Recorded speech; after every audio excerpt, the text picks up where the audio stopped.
తమిళనాడు రాజకీయాల్లో సంచలన పరిణామం చోటు చేసుకుంది. మాజీ ముఖ్యమంత్రి పన్నీర్ సెల్వం డీఎంకే పార్టీలో చేరడం రాష్ట్ర రాజకీయాల్లో కొత్త చర్చకు దారితీసింది. సీఎం స్టాలిన్ సమక్షంలో జరిగిన ఈ చేరిక రాజకీయ సమీకరణాలను ఎలా ప్రభావితం చేస్తుందనేది పూర్తి వివరాలు ఇప్పుడు చూద్దాం. తమిళనాడు మాజీ ముఖ్యమంత్రి పన్నీర్ సెల్వం అధికారికంగా డీఎంకే పార్టీలో చేరారు. చెన్నైలో జరిగిన ఈ కార్యక్రమంలో ముఖ్యమంత్రి ఎంకే స్టాలిన్ సమక్షంలో ఆయనకు పార్టీ కండువా కప్పి ఆహ్వానించారు. పన్నీర్ సెల్వం రాజకీయ ప్రస్థానం దాదాపు 2 దశాబ్దాలకు పైగా కొనసాగుతుంది. ఆయన ప్రధానంగా అన్నా డీఎంకేలో కీలక నాయకుడిగా ఎదిగారు. మాజీ సీఎం జయలలితకు అత్యంత నమ్మకస్తుడిగా గుర్తింపు పొందారు.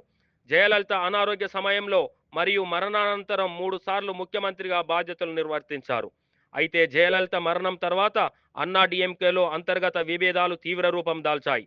నాయకత్వంపై జరిగిన వర్గపోరు కారణంగా పన్నీర్ సెల్వం పార్టీ లోపల ఒత్తిడిని ఎదుర్కొన్నారు. తదనంతరం ఆయనకు పార్టీలో ప్రాధాన్యత లేకపోవడంతో ఆయన ఈ నిర్ణయం తీసుకున్నట్లు పేర్కొన్నారు.